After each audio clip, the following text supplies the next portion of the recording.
তোমার নাম আস্তে আস্তে মোচন হয়ে যাবে। এই আলোচনাগুলো কাস্টমার যারা প্রাথমিক পর্যায়ে আসে বলবেন, ভাই দোকানটা আমি এখন আছি, আমার পরে আমার ছেলেরা আসবে, একদিন আমার নাম এই দুনিয়া থেকে মুছে যাবে। এই যে জমি জামা আপনার আমার আছে এইগুলো একদিন মুছে যাবে। আপনার অতি নিকটের মানুষ যারা দুনিয়ার বুকে ছিল তারা আজকে নাই, কবর দেশে চলে গেছে। তাদের কথা একা একা থাকা অবস্থায় একটু বেশি স্মরণ করুন। ও মুসলমান, ধরুন এই যে মাহফিল, এই মাহফিলটা অনেক বছর আগে থেকেই হয়, কি হয় না? আমি যখন একেবারে ছোট ছিলাম তখন এই মাহফিল শুনতে আইতাম, আব্বার সাথে শুনতে আইতাম। মুসলমান, অনেক মানুষ তো এখন আর নাই, আসেনি, দুনিয়া থেকে চলে গেছে। আল্লাহ রাসূল বলেন, ক্বালা কাসরাতু যিকরিল মাউত, বান্দারে বেশি থেকে মৃত্যুর আলোচনা করো, মৃত্যুর স্মরণ বেশি বেশি করো। ঘুমাবার পূর্বে প্রতিদিন বলবেন যে হায় রে, আমি যে ঘুমাইতেছি এইটাই জিন্দেগির শেষ ঘুম হয়ে যায় কিনা। আমার আব্বা, আমার আম্মা, আমার আত্মীয় স্বজন এরকম ভাবে সুন্দরভাবে ঘুমাইতেন, আজকে তাদের নাম পর্যন্ত নাই।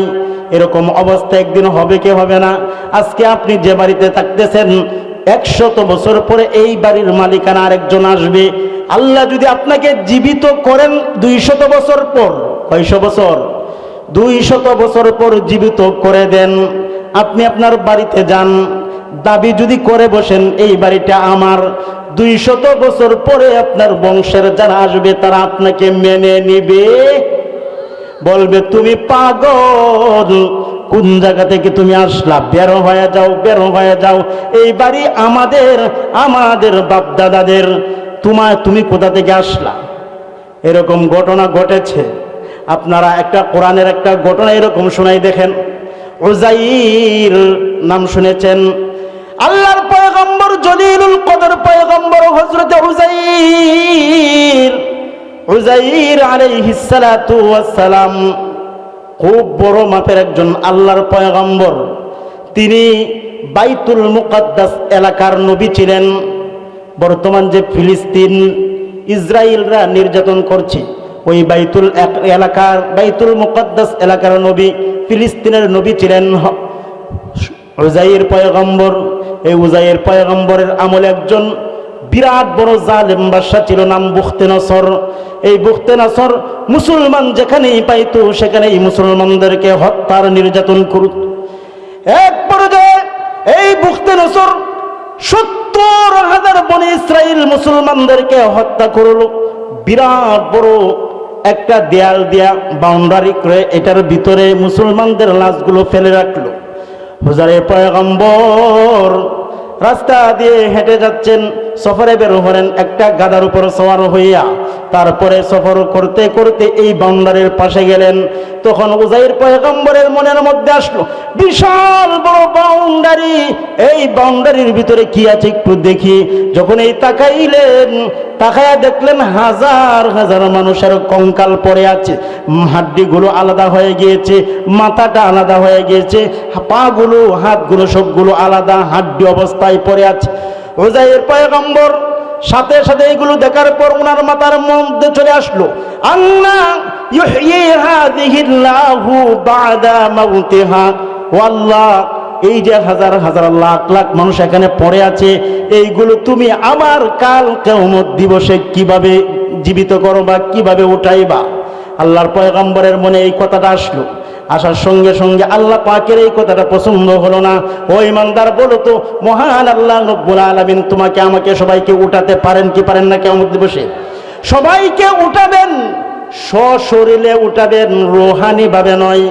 সশরীর আমরা এখন যে অবস্থায় আছি, যে অবস্থায় আমরা মৃত্যুবরণ করব, সেই অবস্থায় আল্লাহ আমাদেরকে উঠাইবেন। সুবহানাল্লাহ বলেন। একদম হুবহু এইরকমই থাকবো, কোনো পরিবর্তন আসবে না। আল্লাহ পয়গম্বর হযরত উযাইর আলাইহিস সালাতু ওয়াস সালাম তাকাইলেন, তাকায়া দেখলেন হাড্ডিগুলো। মনে মনে আসলো কিভাবে আল্লাহ এই হাড্ডিগুলোকে মানুষ রূপে রূপান্তর করে জীবিত করবেন। তখন হঠাৎ করে ওনার শরীর পেটের মধ্যে ক্ষুধা আসলো। উনি তো সফরে বের হয়েছেন, তাই সাথে রুটি নিলেন। কি নিলেন ভাই? রুটি এবং আঙ্গুরের রস। এগুলো ক্ষুধা লাগলে খাবেন। একটা গাদার উপর সওয়ার হলেন, তারপরে গাদাটাকে বাঁধলেন, একটা গাছের নিচে বাঁধলেন। বাঁধার পর উজাইর পয়গম্বর রুটি অর্ধেকটা খাইলেন আর অর্ধেকটা রস রয়ে গেল। এই অবস্থায় ওনার শরীরটা ক্লান্ত লাগতেছিল। উনি রুটি আর রসটা রাইখা এই গাছের নিচে শুয়ে পড়লেন, পাশের গাছটার মধ্যে গাদাটা বাঁধা। আল্লাহর পয়গম্বর ঘুমন্ত অবস্থায় ঘুমিয়ে পড়লেন। যখন আল্লাহর পয়গম্বর হযরত উজাইর ঘুমিয়ে পড়লেন, আল্লাহ রাব্বুল আলামিন আজরাইলকে অর্ডার করলেন, যাও আমার উজাইরের ভিতর থেকে তার আত্মাটা বের করে নিয়ে আসো। আল্লাহু আকবার বলেন। উজাইরের পয়গম্বর এমন ঘুম গেলেন, একদম বিকাল বেলা আসরের নামাজের পর ঘুম থেকে জাগ্রত হলেন। জাগ্রত হওয়ার পর তিনি তাকাইলেন, দেখলেন গাদা নাই। রুটির দিকে তাকাইলেন, রুটি আছে, আঙ্গুরের রস একদম তরুতাজা। রাস্তাঘাটের দিকে তাকাইলেন, রাস্তাঘাট ঘুমানোর সময় সকাল 10টার দিকে ঘুমাইছিলেন, তখন যে অবস্থা এখন আর এই অবস্থা নাই। বাড়ি ঘরের দিকে তাকান, অনেক পরিবর্তন।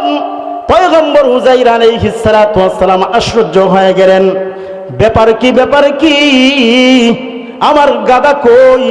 গাদার জায়গার মধ্যে কয়েকটা হাড্ডি পড়ে আছে, আমার রুটিগুলো ঠিকই আছে। তারপরে বাড়িঘরের অমূল পরিবর্তন, বিরাট এক পরিবর্তন। রাস্তাঘাট আগে যা দেখছিলাম তা এখন নাই। অবস্থাটা এরকম কেন হলো? আল্লাহর পয়গম্বর টেনশনে পড়ে গেলেন, আল্লাহর পয়গম্বর পেরেশানির মধ্যে পড়ে গেলেন। আল্লাহ রাব্বুল আলামিন বলেন, উজাইর, ও তুমি কতদিন পর্যন্ত এখানে ঘুমাইছো? ক্বালা কাম লাবিস, ক্বালা লাবিস্তু ইয়াওমান আও বা'দা ইয়াওম।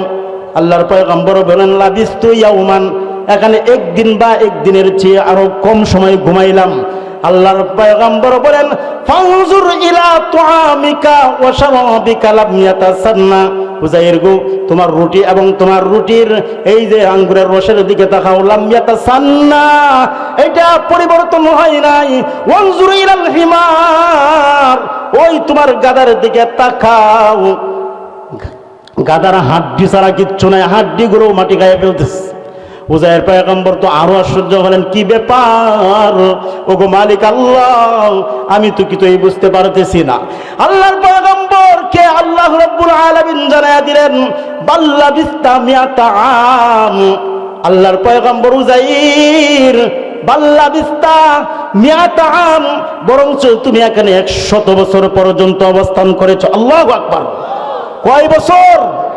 100 বছর পর্যন্ত তুমি এখানে অবস্থান করেছো। তোমার দিলের মধ্যে আসছিল আমি কিভাবে মরা মানুষগুলোকে জীবিত করি, এটা বাস্তবে দেখানোর জন্য আমি তোমাকে মৃত্যু দিয়েছিলাম। 100 বছর পর্যন্ত তোমাকে মৃত্যু অবস্থায় এখানে রেখেছি। তুমি তরুতাজা রয়েছো, তোমার খাদ্যটা তরুতাজা রয়েছে, কিন্তু তোমার গাদা একেবারে নষ্ট হয়ে গিয়েছে। উজাইর পয়গম্বর এইভাবে আমি আল্লাহ সকল মানুষকে কাল কিয়ামত দিবসে উঠাবো। আরো দেখো কিভাবে উঠাই। এই যে তোমার গাদার হাড্ডি গুলো পড়ে আছে, অনেকগুলো হাড্ডিকে মাটি খেয়ে ফেলেছে। এখন তুমি এই গাদাকে ডাক দাও, কুম্বি ইযনিল্লাহ বলে ডাক দাও। আল্লাহর পয়গম্বর উজাইর বললেন, ও হিমার, কুম্বি ইযনিল্লাহ, ও গাদা তুমি উঠে যাও আল্লাহর হুকুমে। ডাক দেওয়ার সাথে সাথে উজাইর পয়গম্বর হাড্ডির গুরুর দিকে তাকায় রইলেন, একটা হাড্ডি আরেকটা হাড্ডির সাথে লেগে যাচ্ছে। আল্লাহু আকবার। এরকম ভাবে লাগতে লাগতে গোটা কঙ্কাল হয়ে যায়। আল্লাহর হুকুমে গোশত আসে, রক্ত আসে, চামড়া। ওই 100 বছর আগে ঘুমানোর পূর্বে যে এরকম গাদাটা ছিল, হুবহু এইরকম গাদা হয়ে যায়। এবার আল্লাহর পয়গম্বর বলেন, ও আল্লাহ,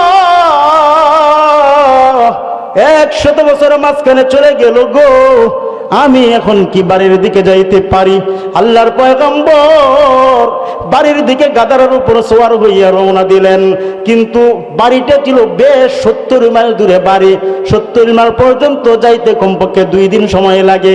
উনি সামনের দিকে আগান, যখন এই সামনের দিকে আগান সবগুলো অপরিচিত মনে হয়, কোনো কিছুই পরিচিত নাই। 100 বছর আগের আর 100 বছর পরের দুনিয়া এক নাই। বিরাট বড় পরিবর্তন। রাস্তাঘাট নতুন হয়েছে, যে জায়গায় বাড়িঘর ছিল না ওই জায়গায় বাড়িঘর হয়েছে, যে জায়গায় ঘর ছিল ঘর নাই নতুন হয়েছে, যে জায়গায় কিচ্ছু ছিল না এই জায়গায় আবার অনেক কিছুই হয়েছে। আল্লাহর পয়গম্বর আস্তে আস্তে আস্তে আস্তে ওনার এলাকায় গেলেন। এলাকায় গিয়ে টারে টারে টারে টারে বুঝতে পারলেন এইটা ওনার বাড়ি। উনি ওনার বাড়িতেই গেলেন। বাড়িতে যাওয়ার পর বললেন, ও কে আছো গো? আমি তোমাদের উযাইর, 100 বছর পরে আমি আসলাম। কে আছো তোমরা? বাড়ি থেকে বের হও। ওই ইমানদার আল্লাহর গোলাম তখন উযাইরের সমবয়স্কা কেউ নাই। উযাইরকে দেখছে এইরকম মানুষও দুনিয়াতে কেউ জীবিত ছিল না, সবাই মৃত্যুবরণ করেছে। আল্লাহর পয়গম্বর ডাক দিলেন, ও তোমরা বের হও। অনেকগুলো মানুষ বের হলো, কিছু নারী মানুষ বের হলো, কিছু পুরুষ মানুষ বের হলো, কিছু যুবক মানুষ বের হলো, কিছু আবার বাচ্চা মানুষ বের হলো। তারা বলছে, ও তুমি আমাদের উযাইর কিভাবে হও? আমি তো উযাইরের নাতি হই, আমি উযাইরের ফুতি হই। আরেকজন বুড়া মানুষ, একেবারে বৃদ্ধ মানুষ, লাঠিতে ভর করে করে একেবারে চুল দাড়ি ফাঁকা, শরীরের চামড়াটা একেবারে খুশ হয়ে গিয়েছে। এই লোক আইসা বলে, উযাইর কে আবার গো? উযাইরের ছেলে হলাম আমি। আল্লাহু আকবার! উযাইরের ছেলে তো আমি, আপনি আবার উযাইর হন কিভাবে? উযাইর যখন ঘুমাইছিলেন তখন তার বয়স হয়েছিল 40 বছর, আর যখন তার মধ্যে হায়াত দেওয়া হয়েছিল 40 বছর, আর 100 বছর তো উনি মৃত্যু অবস্থায় ছিলেন। তো 140 বছর পরে কি দুনিয়াতে কেউ তাকে ওই সময়ের উযাইরের ছেলেটা মৃত্যুর আগে 100 বছর আগে যখন তিনি মৃত্যু করেছিলেন তখন তার ছেলের বয়স একেবারে ছোট ছিল, ছেলেটা একেবারে বাচ্চা ছেলে ছিল।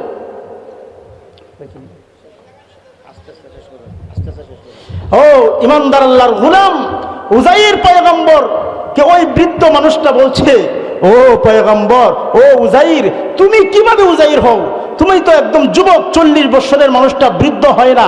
আল্লাহ উযাইরকে 40 বছর বয়সে যেরকম থাকতে হয় এইরকমই রেখেছিলেন।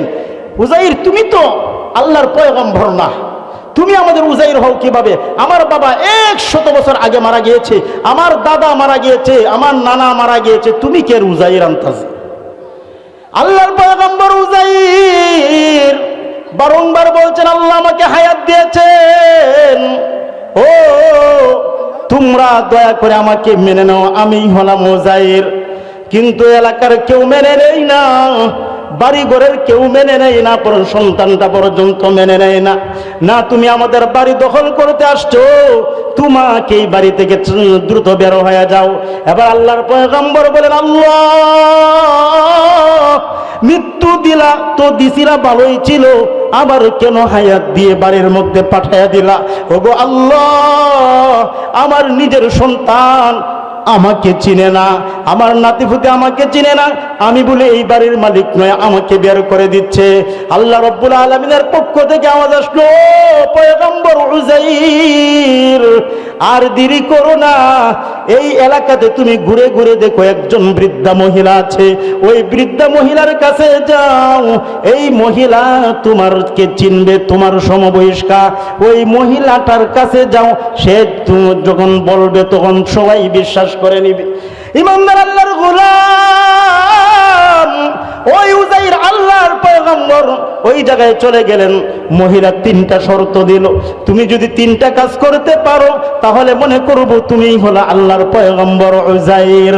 এই কথাগুলো 3টা কি কি কথা, এইগুলো লম্বা আলোচনা যাব না, যে মূল কথাটা আমার, আল্লাহর পয়গম্বর উযাইর 100 বছর পর তার বাড়ির মধ্যে গেলেন, ছেলে ফেলে নাতিপুতি সবাই তাকে অস্বীকার করে বসলো, বাড়ি থেকে বের করে দিল।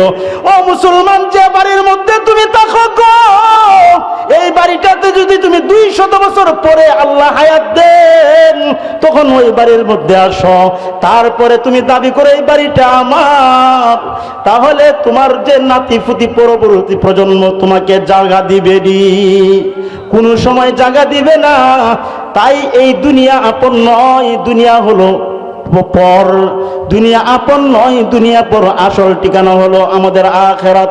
ইহা হাম সব মুসাফির হাই ওহি আখির ঠিকানা, कोई आगे रवाना है कोई पीछे रवाना दुनिया जगह जी लगाने के नहीं है इबरत की जा तमाशा नहीं है इबरत की जा तमाशा नहीं है मुसलमान খারাপটাকে ভালো করার দুইটা মাধ্যম এক নম্বর হলো মৃত্যুর আলোচনা বেশি বেশি করা চাই একটা বিষয় আপনারা খেয়াল করলেই দেখতে পারবেন যে সকল মানুষগুলো নামাজ পড়তো না রোজা রাখতো না দিন ধর্ম পালন করতো না এরকম একজন খারাপ মানুষ তাবলীগের মধ্যে চিল্লায় যায় চিল্লায় যায় তারপরে যখন বাড়িতে ফিরে আসে তার মধ্যে বিরাট পরিবর্তন